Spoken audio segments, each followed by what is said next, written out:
EVM BJP का सरेआम घोटाला देखिए पहाड़िया मंडी में ईवीएम का जनता द्वारा पकड़ा गया। ईवीएम चोरी यही बीजेपी सरकार है, देख लीजिए। चैलेंज ठोकते हैं सरकार बनाएंगे। ये बीजेपी सरकार निकम्मी सरकार है, बीजेपी निकम्मी। यहाँ सीओ साहब हैं, सभी लोग हैं। रंगे हाथ पकड़ा गया है 2 गाड़ी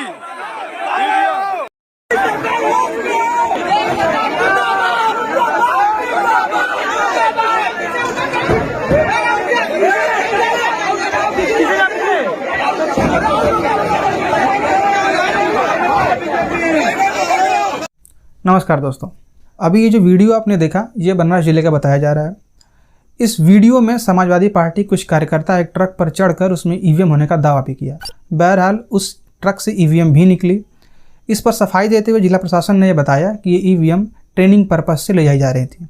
but at the same point EVM के मूवमेंट के लिए कुछ प्रोटोकॉल्स होते हैं, जैसे कि ईवीएम को सुरक्षा घेरे में ले जाना, वहाँ के लोकल कैंडिडेट्स को इसको सूचना देना कि ईवीएम का मूवमेंट किया जा रहा है।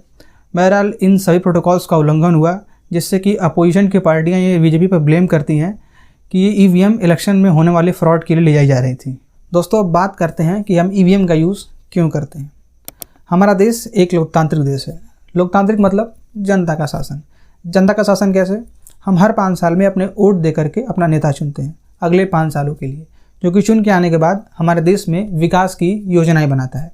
इसके साथ ही एक सवाल ये भी है कि इस देश में वोट डालने की प्रणाली त्रुटि रहित और पारदर्शी है या नहीं। इसी सवाल के उत्तर पर पूरा लोकतंत्र टिका हुआ है।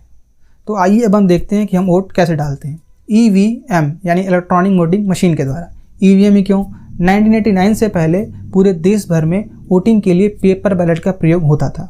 इसमें वोटर अपने पसंद के उम्मीदवार के सामने एक कागज़ की पर्ची पर निशान लगाता था और अंत में ऐसे सभी पर्चियाँ एक बैलेट बॉक्स में बंद हो जाया करती थी और अंत में वोट काउंटिंग के दिन इन सारी पर्चियों को गिन करके इलेक्शन का रिजल्ट डिक्लेयर किया जाता था। लेकिन ऐसा पाया गया कि वोट माफियाओं के द्वारा बूथ कैप्चरिंग के माध्यम से अपने उम्मीदवार को जिताने का प्रयास किया जा रहा था और इसमें काफ़ी हद तक वे सफल भी हो जा रहे थे। स्थानीय स्तर पर ऐसे कई मामले सामने आए। इसको रोकने के लिए इलेक्शन कमीशन ऑफ इंडिया ने 1989 में ईवीएम को इंट्रोड्यूस किया और ये बताया कि ईवीएम सेफ, सिक्योर और अनहैकेबल है। ईवीएम के माध्यम से इलेक्शन में होने वाले फ्रॉड को काफ़ी हद तक ख़त्म किया जा सकता है। दोस्तों, यहाँ पर मैं आपको ईवीएम की कुछ टेक्निकल इन्फॉर्मेशन देना ज़रूरी समझता हूँ। देखिए, इलेक्शन कमीशन का कहना है कि ईवीएम को हैक करना नेक्स्ट टू इम्पॉसिबल है, क्योंकि किसी भी डिवाइस को हैक करने के लिए उसमें नेटवर्किंग कंपोनेंट्स होना परम आवश्यक है, जो कि ईवीएम के पास नहीं है। न ईवीएम में ब्लूटूथ है, ना वाईफाई है, ना कोई इंटरनेट कनेक्टिविटी डिवाइस है, ऐसा कुछ भी नहीं है। इसका मतलब को ईवीएम को हैक नहीं किया जा सकता है। लेकिन रुकिए, यहाँ जानना बेहद ज़रूरी है कि ईवीएम काम कैसे करता है। देखिए, वीवीपैट के आने से पहले ईवीएम के 2 कंपोनेंट्स हुआ करते थे, बीयू यानी बैलेट यूनिट, सीयू यानी कंट्रोल यूनिट। हम अपना वोट बैलेट यूनिट में दर्ज करते थे और वो वोट कंट्रोल यूनिट में ट्रांसफ़र हो जाया करता था।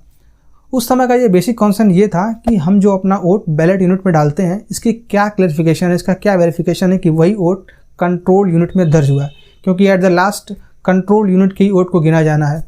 और इसी कंसर्न को दूर करने के लिए इलेक्शन कमीशन ऑफ इंडिया ने वीवीपैट को इंट्रोड्यूस किया। अब ये वीवीपैट क्या होता है? देखिए, वीवीपैट वो मशीन है जो बैलेट यूनिट और कंट्रोल यूनिट के बीच में बैठता है। पहले आप अपना वोट बैलेट यूनिट में डालते हैं, फिर वो वोट वीवीपैट के माध्यम से क्लैरिफाई होता है और वो फिर वोट कंट्रोल यूनिट में ट्रांसफ़र हो जाता है। पहले भी हमारा बेसिक कॉन्सेप्ट यही था कि बैलेट यूनिट में जो अपना वोट डाल रहे हैं वो फाइनली कंट्रोल यूनिट में क्या जा रहा है हमें नहीं पता था। आज भी हम सबको ये नहीं पता कि जो आप अपना वोट बैलेट यूनिट में डालते हैं वो कंट्रोल यूनिट में क्या जाता है, ये हमको नहीं पता।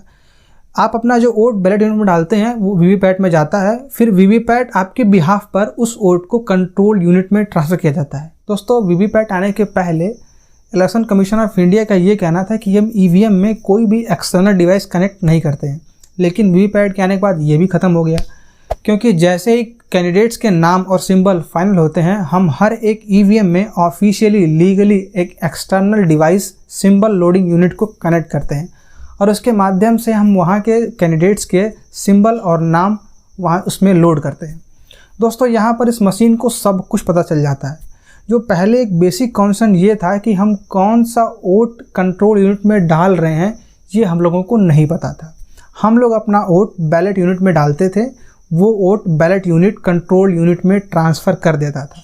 अब ये वोट वीवीपैट ट्रांसफ़र करता है वेरीफाई होने के बाद। जो बेसिक कॉन्सर्न पहले था वो आज भी है। यहीं पे एक लूप होल है, जब हम एक्सटर्नल डिवाइस को कनेक्ट करते हैं तो हो सकता है माइट भी यहाँ से एक फ्रॉड हो सकता है। मैं ये बिल्कुल नहीं कह रहा हूँ कि ये ईवीएम में फ्रॉड हुआ ही हो, लेकिन at the same time EVM fraud का एक सीरियस इशू है, क्योंकि ये ईवीएम जो कि इंडिया में यूज़ होती हैं ये काफ़ी डेवलप्ड कंट्रीज़ में बैन हो चुकी हैं। ज़रा एक बार सोच करके देखिए, अमेरिकन हैकर केविन मिटनिक ने north American defence command system को हैक कर दिया था। तो ईवीएम तो एक छोटी सी चीज़ लगती है, लेकिन इसका बिल्कुल मतलब नहीं कि ईवीएम का फ्रॉड हुआ ही हो। दोस्तों, ये इशू ऑलमोस्ट हर पार्टी टाइम टू टाइम उठाती रही है जब भी इलेक्शन में हार जाती है, लेकिन अगली बार चुप हो जाती है जब वो इलेक्शन जीत जाती है। दोस्तों, सिंपल सा फंडा है, जो भी पार्टी इलेक्शन जीतेगी वो ईवीएम पर चुप हो जाएगी, जो भी पार्टी इलेक्शन हार जाएगी वो ईवीएम पर सवाल खड़ा करेगी। जैसा कि हमारा ह्यूमन नेचर है, हम अपनी गलती को स्वीकार ही नहीं करना चाहते। अगर कोई पार्टी अपने बेसिक मुद्दों की वजह से किसी इलेक्शन में अच्छा परफॉर्म नहीं कर पाती है तो फिर वो ईवीएम का ब्लेम गेम शुरू कर देती है। दोस्तों, 2009 के लोकसभा इलेक्शन में बीजेपी को हार का सामना करना पड़ा था। तब उनके स्पोक पर्सन ने एक किताब लिख डाली थी, द डेमोक्रेसी एट रिस्क, और इस किताब में अच्छे से समझाने का प्रयास किया था कि कैसे ईजिली ईवीएम हैकेबल है, और लाल कृष्ण आडवाणी जी ने तो इस किताब की भूमिका भी लिखी थी। ईवीएम फ्रॉड का एक डेफिनेट प्रूफ 2017 की बीएमसी जनरल इलेक्शन में सामने आता है, जब एक इंडिपेंडेंट कैंडिडेट को उसी के पोलिंग बूथ से 0 वोट मिलते हैं, जबकि उसने कहा कि एटलीस्ट मैंने तो खुद को वोट डाला ही होगा और डेफिनेटली मेरे फैमिली मेम्बर्स ने मुझे वोट डाला होगा। तो बिना ईवीएम फ्रॉड या बिना किसी टेक्निकल फॉल्ट के तो पॉसिबल ही नहीं है। तो ये पॉसिबिलिटीज़ हैं कि ईवीएम फ्रॉड हो सकता है या ईवीएम में कोई टेक्निकल फॉल्ट भी हो सकती है और किसी को पता भी ना चले। दोस्तों, अगर अब हम बात करें कि ईवीएम को बैलेट पेपर से रिप्लेस कर दिया जाए, मतलब हम फिर बैलेट पेपर से चुनाव कराना शुरू कर दें, तो इसमें से काफ़ी लोगों का तर्क होगा कि बैलेट पेपर से चुनाव कराने में बहुत सारा पेपर वेस्ट होता है। दोस्तों, एक इंटरेस्टिंग फैक्ट आपको ये बता दें कि 5 सालों में बैलेट पेपर से चुनाव कराने में जितना पेपर खर्च होता है उतना पेपर हम एक दिन न्यूज़पेपर प्रिंटिंग में खर्च कर देते हैं। तो पेपर बचाना है तो कहीं और बचा लें। और हाँ, वीवीपैट भी अब पेपर की पर्ची प्रिंट करता है, तो वहाँ भी पेपर लगता ही लगता है अब। और आखिरी में एक बात और, ईवीएम को हर 10 साल में चेंज करने की ज़रूरत पड़ती है। तो हम यहाँ देख रहे हैं कि ईवीएम से चुनाव कराने में एक्सपेंडिचर ज़्यादा है और यहाँ पे टेक्निकल फॉल्ट होने की भी चांसेस ज़्यादा हैं। हाँ, अगर आप बैलेट पेपर से चुनाव कराएंगे तो वहाँ भी बूथ कैप्चरिंग का मामला हो सकता है, लेकिन बूथ कैप्चरिंग को आसानी से आइडेंटिफाई किया जा सकता है।